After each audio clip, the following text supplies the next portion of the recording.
What's going on YouTube and what up to the Dragon Squad? I'm Ember the Blaze. I'm Glacier the Iceborn. And we're Reaction Dragons. If you like the vibe, like and subscribe. It doesn't cost a dime and helps us go full time. Do it! Do it! Do it. Do it! Thanks so much for the support, guys. Now what's on the menu for today, Glacier? Back at you with another Avatar, The Last Airbender, Book 3, Episode 6, The Avatar and the Firelord. Avatar and the Firelord. And I like the sound of that because those are two huge main characters. I mean, we're not talking about Aang directly, but we know Firelord's Ozai, so it's like these are like major pieces on the board. Yep, so I'm wondering if they're talking about the Avatar as in like, are we gonna get more backstory again with Aang and current story, and or we maybe can get more backstory on Ozai finally? Because I mean, someone in the comments corrected us as far as, or at least me, I could have made the statement where when Zuko was having the flashbacks in the last episode of the beach. Yeah, it was Iroh, not Ozai. Not his dad, yeah. And I was like, because remember, it was me, because I was like, oh, why are they trying to make us feel sympathy for Ozai, showing he was a good dad? What they were doing is driving home the fact that Iroh looks at Zuko as the son. Yep, and that Zuko should be looking at Iroh as his real father. That's probably part of why he feels so angry all the time. He's saying it's like, it's me, it's not, like I have everything I want now and I'm always so angry. I feel like it has something to do with how he's treating Iroh. The fact that Iroh's in a prison cell, probably not for long because now he's strongman Iroh and he's probably going to break out. Yeah, Zeus Iroh's probably going to break out any moment now. But then meanwhile, you have the Aang gang literally had to deal with Third Eye Blind, and you know it's like it was funny because he was staying on the cliff. I wish I would have added that clip. Wish you would step back from that ledge, my friend. But before I shoot you with my third eye blind. Fucking ridiculous. But yeah, they escaped him, so I'm guessing they're going to relocate somewhere and re-strategize. But I mean, Sozin's Comet's coming, so the clock is ticking. They still have this eclipse. But yeah, the Aang gang gotta be careful because I feel like their main thing is to, you know, obviously stop Sozin's Comet. They know about the eclipse is going to block out the sun. And what they don't know though is that Azula knows. Yeah, but their strategy. Yep. So it's like, so they're walking into a booby trap. And it seems like they're not going to have a problem like being there on time because of Sokka's little itinerary list, or like he has like the exact time because he knows how like remember the eclipse don't last that long. Exactly. So I mean, I feel like clock's ticking. I feel like we're still in the first part of book 3, but the tension's going to keep on building and keep on building. But at the same time, I do want to get some more of these character studies. I love the fact that not only do we have an understanding of Azula as a character, she's not just an evil bitch. She's an evil bitch that had a bad childhood. She didn't really get the childhood that she deserved. Maybe it would have changed the way she turned out. Maybe not. Who the fuck knows? Yeah, I think she would have been badass either way. Yeah. But maybe she would have been more Iroh and less Ozai. But only time will. I mean, I guess hindsight's 2020. I just want to get the fuck in this. It's been a couple weeks since we actually dived into the Avatar world, and I'm ready as fuck. Glacier, right? Yeah, I mean, go back real quick before I'm ready. You said re-strategize. Like I think Ember just needs to open his mind, just like the rest of the gang. Re-strategize. Use Momo. You had Momo there the whole time. Release him. I know what they're doing is that they tell him, listeners, hey, we don't want you to run the whole Avatar show and RV fans, so don't kill Third Eye Blind. And Momo's like, all right. You know what? Just to prove you wrong, I want Momo to take on Third Eye Blind. One-on-one, Manoe monkey, or Manoe lemur, whatever the fuck he is, and we'll see what really happens. Put respect on him and call him Lord Momo when you talk about him. I'm allowed to call him Momo because me and Momo are like this. You call him Lord Momo. No, he blocked your ass, so I don't even know what you're talking about, number one. Number two, he goes up against Third Eye Blind one-on-one. You're gonna have to change his name to Lord Momo Nuggets, because he's gonna be a fried Momo on a rotisserie, end of story. But anyways, are you ready, Glacier? I'm ready. Alright guys, and as usual, let's take a couple seconds, hit the like button down below. The person do lead more views. As usual, you can catch the full-length watch along to this and many more of our shows on our Patreon. Shout out to our existing Patrons, we appreciate all your support. Shout out to our editor, Zach, and with that being said, let's fucking go. It's time you learned my history with Firelord Sozin. You need to understand how the war began. Shit. You need to know the story of your great-grandfather's demise. It will reveal your own destiny. Damn. Iroh put that there? Yeah, Iroh could already broke out. Damn, unbelievable. Because remember, Zuko was like telling him, like, I don't know what to do. Because maybe with Iroh, his thing is like, oh, I can't force you, but you have to figure this out on your own. Yep, because Iroh still hasn't been talking to him. Remember, he's giving like the silent treatment still. Damn, so is this going to be another episode where Aang and Zuko are both going to get some history lessons? We're going to get some flashbacks on both? Yeah, I think so. In the end, he died a very old and successful man. He died peacefully, in his sleep. He was ancient. I don't think that's true. Damn. I call bullshit. Something else happens. Zuko's like, I smell something. So great-grandfather, that would mean it was Ozai's father? Yeah. Wait, Or Ozai's grandfather, never mind. It's Ozai's grandfather. The Fire Sages keep the secret history in the Dragonbone catacombs. Badass. Bars, Dragonbone catacombs. Dragonbone catacombs. Like Game of Thrones, when they had that thing underneath the dungeon with the dragon's skull. Yeah, it was Blurry the Dread. I can't help but think of a time when everything was so much brighter. I remember my friend. Is that Roku? And Sozin, they're friends? I don't know, maybe. Looks like it. You were friends with Firelord Sozin? Yeah, let's go. Back then, he was just Prince Sozin. And he was my best friend. Dang, it's like parallel when Aang was in the woods. Like, do you think we could have been friends, Zuko? Yep. It is our honor to serve you, Avatar Roku. Damn. Dang. So maybe it was envy. Could have been that. Like not the girl, but jealousy. Yeah, jealousy over the Avatar power. Crazy, because remember, they don't reveal who the Avatar is until they're older. Yep. Aang had to find out earlier. And also where I met an old friend of yours, Monk Gyatso. Wow. Get the fuck out of here. I love the tie-ins. Some friendships are so strong, they can even transcend lifetimes. Damn, speaking like Iroh bars. Yep. See, that proves that Aang and Zuko could be friends. Yep. It was bitter work, but the results were worth He's it. gone for a minute. Look how long it took to master it, and Aang has to do it in months. That's what's even more crazy if you think about it. Yeah. Roku, you haven't even stopped to consider the possibilities. There are no possibilities. This is the last I want to hear about this. Damn. Yeah. There it was. There's a split. It's weird the way he's... But I warn you, even a single step out of line will result in your permanent end. Damn, that's crazy. Writing on the show. That's fucking crazy. Like, our friendship gave you a pass this time, but I would have... Damn, I would have ended it. If it wasn't for our friendship, I would have ended you right here. Dead immediately. But even one little spickle.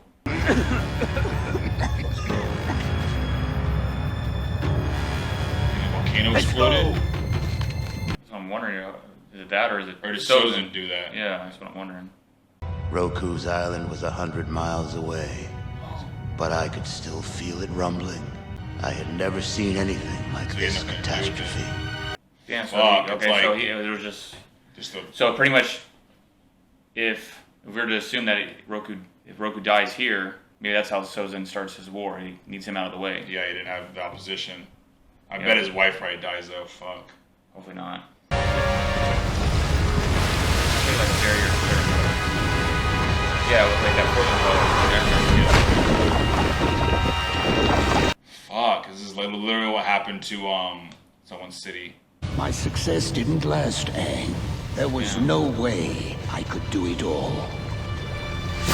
Damn, like it's like another eruption. Jeez. Fuck. Yeah, you can handle one eruption, but two, it's a tall task. He's like, fucking A. He's like, get the hell out of here. I'm fine! Things don't leave you.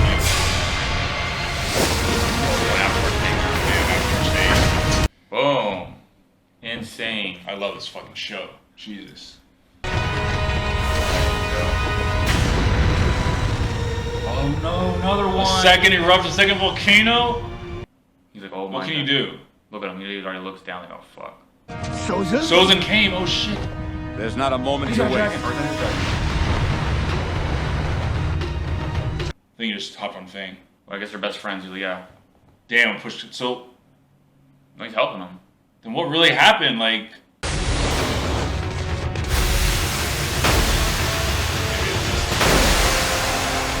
Ooh. damn, right in the face. Oh, he's got a blue dragon. Or gray or whatever. Wow. I mean, he technically didn't kill him. He just didn't save him, right? What kind of betrayal shit is that? You go there to help him out and then you leave him to die? Because he was actually going to help him once he really... He realized he's he's like, like, I realized once oh you're my- gone, all my plans. Like I said earlier. Dang, come on, get him. And just remember, he hopped on the blue dragon. You Come on, betrayed get him. Roku, hopped on the blue dragon. That's how they died together. Damn, bro. Fang, you're a real one. Roku, you're a real one. I knew the next Avatar would be born an air nomad, so I wiped out the air temples. Wow. You killed Gyatso.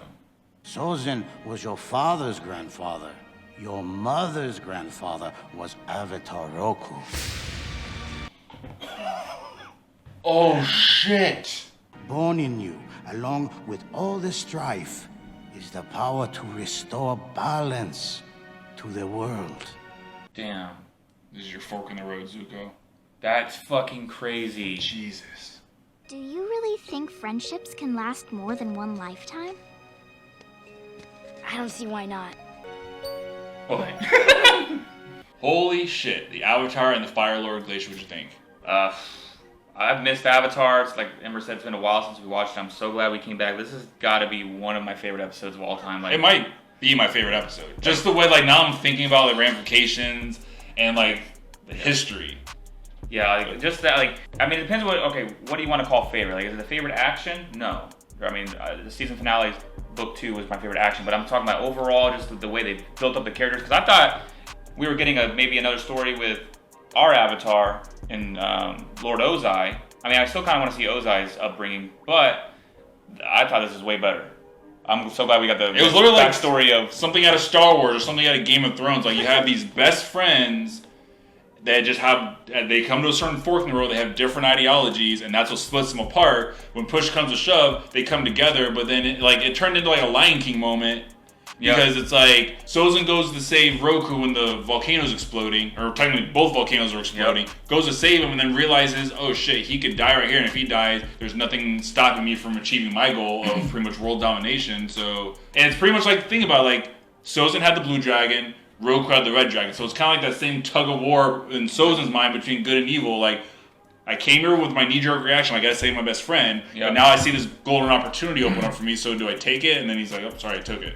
Well, it ties back to even the bigger thing that we got, the big reveal, that blue and red dragon, that same dream that Zuko's having, and there's a reason why for it. Yeah, it's like everything is like history repeating itself. So Zuko's in the same position where he's like, the same thing, he had that vision with the red and blue dragon, like a tug of war, and he chose the wrong side this time, but there's still a chance to rectify it when it really counts. Yeah. I mean, I think we got the blue dragon in here, even though the blue dragon, I mean, I'm not gonna say the blue dragon is an asshole, because, I mean, in the dream, yes, I'm saying, but the blue dragon is loyal to its master. So he's an asshole by default because his master's an asshole. Okay, he's an asshole by default, but not really. It's like he's with his masters. I mean, does a dragon have a fucking conscience? Does a dragon know, like, hey... Dragons are the smartest animals in the whole world. That's like almost like a dog. The dog gonna betray the owner. If the owner's not an asshole to the dog, but the owner's just an asshole person. Like, hey, sir, the dog's like, looks at him like, man, you're kind of a dick. But I mean, I guess it ties in. It's like, you know, when a kid's an asshole, it's like, oh, you don't blame the kid, you blame the parents. When a dog is vicious, you don't blame the dog, you blame the trainer.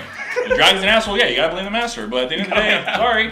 It's twice now that they're shedding negative light on the blue dragon. Sorry, but red dragon's where's that? Roku's dragon's a robot. And what happened to Fang? Though Fang didn't go save your ass, save Lord.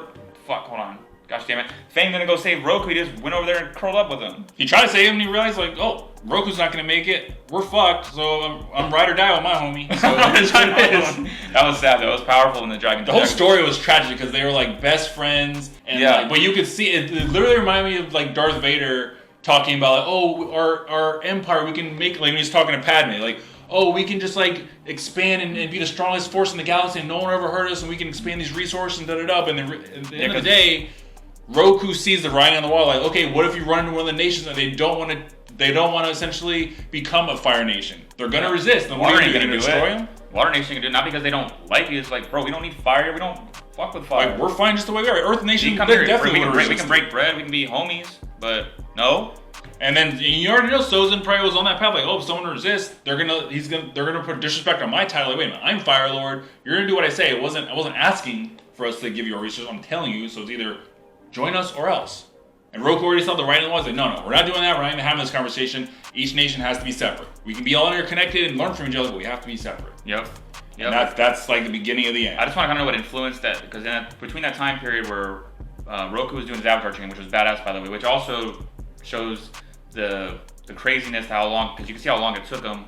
Yeah, for him it was years. He said it was like 12 years of training essentially, and Aang's having to do this shit within months. So it just shows like those ramifications. But the fact that during that 12 years, was Sozin, did he come up with like that idea himself? Like, he doesn't sound, like, obviously Sozin became vicious and piece of shit towards the very latter part of his life, but totally different the way he presented that idea than how Ozai is. Ozai's like, no, we're merging every nation, Firelord all the way. If I had to guess, I'd say he probably had some kind of influence from his father, who was a Firelord at the time, and then maybe his father couldn't complete that mission for the expansion. Or maybe just like planted to see, like planted to see, it would be so cool if we can share this peace and prosperity with everybody. Yeah, exactly. And so it's like, oh, I will fulfill my father's legacy. I'll do what my father wanted. So I'm pretty sure I had some kind of inkling, because like I said, all that shit just probably had good intentions, because the way he presented with Roku, it wasn't like evil as fuck. It's still not right, but the way he was like, oh, we can share our prosperity, we can share all this great. It's a textbook example of that saying, road to hell is paved with good intentions. Like, that's describes it perfectly. Because I would have been okay with Sozin if he would have like, let's say if I'm Roku, right, and I'm like let's go see what we can share resources. Not you have to represent Fire Kingdom. And I go there and First Kingdom's like, no, look, we're cool, we can be friends, but we're not hanging no Fire Emblem here. We're not doing any of that shit. And I'm like, and then Sozin's like, okay, fine. I just wanted to present the idea. Give them a choice. Like, do you want our help or do you not? Because it looked like there was no choice when Roku showed up and you see fucking smoke. Yeah, cause in fact that Roku was pissed off is because Sozin was already doing this shit before he even had that conversation. So he's like, I already did it. I'm not really trying to get your permission. I'm gonna do it anyway.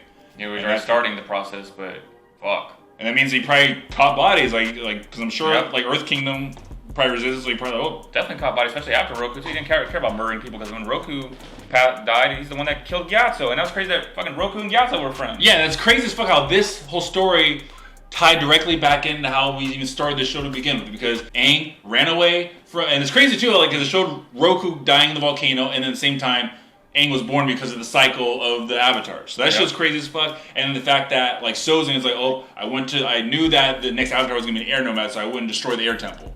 Yep. So it pretty much completed that circle, and we know what happened to Aang. He ran away, and then while he was out at sea, he got his shit sank, and then he pretty much went Avatar State and froze with him and Appa. So I just love the storytelling. Like, this is, like, it's crazy that this was geared towards kids, but if I'm a kid watching, this shit would feel like this is strictly for adults. Like, no, this is for y'all. This is some god-tier storytelling. Yeah, S-tier writing, S-tier storytelling. Like, ridiculous. And it's crazy, too, how, like, Gyatso was pretty much, like, the same personality as Aang. Like, always, like, finding the fun, making time to have fun. And he didn't teach Aang how to, like, surf on the kite. It was crazy, like, that line, the Iroh line almost, that powerful, where he's like, that's crazy that you're friends with Gyatso, like I was. He's like, well, some friendships transcend a lifetime or some shit. Yeah, Toph hung on it. Like, hopefully, you think that's true? And it's kind of like, thinking about Toph saying that is when Roku was training with, I forget who the guy's name is, if you wrote it down. It's like,